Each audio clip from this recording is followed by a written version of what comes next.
Hey, what's up everybody? Tim Uchuk here, Simplify to Multiply, and I'm just heading into the office. It's a beautiful Friday.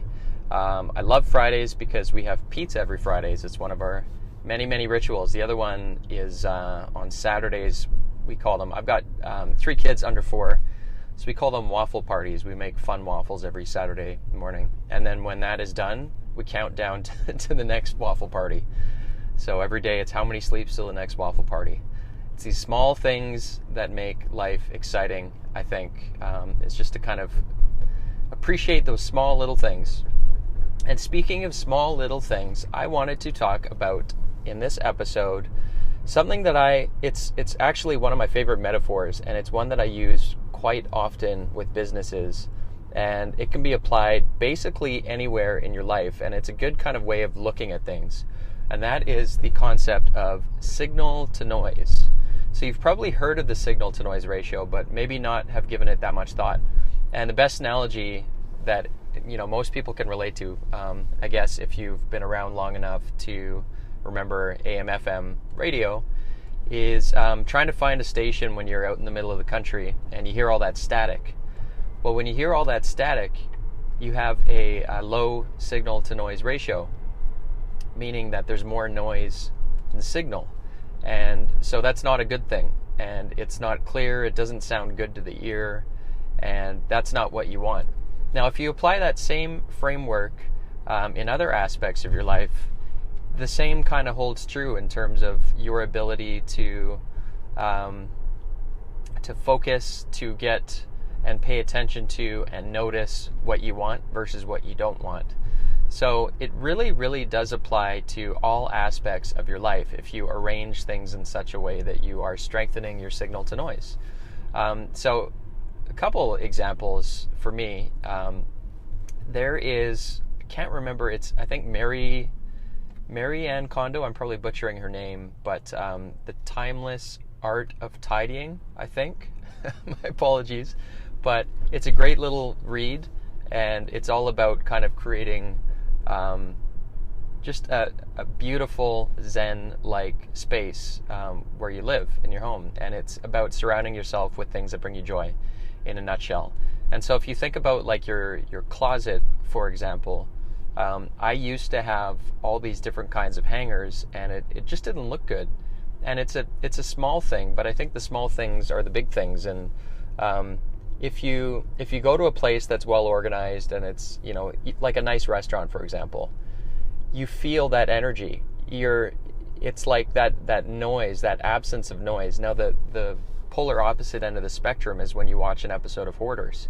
You feel like you get chills when you see that environment. You can feel it when that cameraman's having to trip over the pumpkins that are 2 years old, walking through that environment. So that's the opposite from the Zen garden. And so if you think about the physical world and the digital world, the same kind of holds true. So let's think about the physical world. So when you get ready to work in the morning, are you surrounded by like noise and papers and notifications and browsers? Because if you are setting up an environment where you have a poor signal to noise, meaning it's going to be a lot more difficult to focus. Now, there's obviously some people that like the white noise. Like I like to work in cafes because I think there's like a constant, consistent, it's kind of like a bland background noise. But for me, it's almost like being in a hotel. When you're in a hotel room, you're absent of all the stuff that you have around you in your house. So there's not as much stuff drawing you away from what you need to focus on. So when I start up in the morning, I like to, whenever I can, first of all, and this is a challenge for you as well, is to think about what it would look like if you didn't need an office in order to work. So I like to clear off as much of the paper as possible and just create kind of a Zen working environment, eliminate anything that's going to distract me. And so this challenge I gave to myself, I want to say 3 or 4 years ago. How would I be able to conduct work from anywhere without needing an office, without needing any files or anything like that? What would that look like? And what would that require of my processes? And what would that require of how I work? So obviously that required a transition of having all of my files and folders and notes in the cloud. It required for me to work entirely digitally with all projects and everything that was managed that way. So as a result, I was able to really clear out all the clutter and noise in my office space. And the same thing, I think, is arguably true, much more so, I think, these days with the digital noise that we're all faced with notifications coming at us from every angle. And I heard yesterday, I haven't listened to the podcast, but I think Frank Kern was talking about taking Facebook off his phone entirely, which I've actually been contemplating about lately. And I talked about this in a recent episode, but they're big advocates of training us to be reactive and to get hits of dopamine when we get notifications on Facebook.